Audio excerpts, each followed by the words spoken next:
महाबळेश्वर तालुक्यातील सौंदरी गावासह परिसरात शनिवारी सायंकाळी झालेल्या जोरदार वादळी पावसाने अक्षरशः हाहाकार माजवला। अचानक आलेल्या या नैसर्गिक आपत्तीमुळे अनेक घरांचे मोठ्या प्रमाणात नुकसान झालं असून कलमी आंब्यांच्या बागांसह भाजीपाल्याच्या शेतीचेही मोठे नुकसान झाल्याची माहिती समोर येते। अनेक ठिकाणी मोठमोठी झाडे उन्मळून पडली असून वीज वाहिन्यांवर झाडे कोसळल्याने वीज पुरवठा खंडित झाला आहे। वादळी वाऱ्यांसह मुसळधार पाऊस झाल्याने अनेक कुटुंबियांचे जनजीवन विस्कळीत झालंय।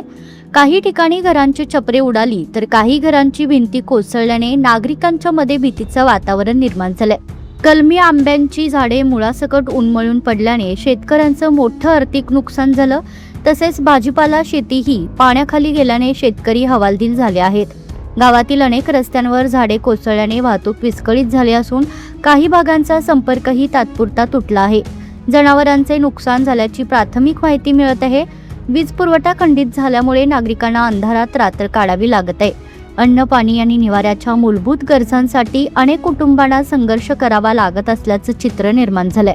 या पार्श्वभूमीवर ग्रामस्थांनी प्रशासनाकडे तातडीने मदतीची मागणी केली आहे। बाधित भागांचा त्वरित पंचनामा करून नुकसानीचे अचूक मूल्यांकन करावे, प्रभावित कुटुंबांना तात्काळ आर्थिक मदत जाहीर करावी, घरांची पडझड झालेल्यांना निवारा व पुनर्वसन सुविधा उपलब्ध करून द्याव्यात, तसेच वीज, पाणी आणि रस्ते व्यवस्था तातडीने पूर्ववत करावी अशी मागणी स्थानिकांमधून होतीये।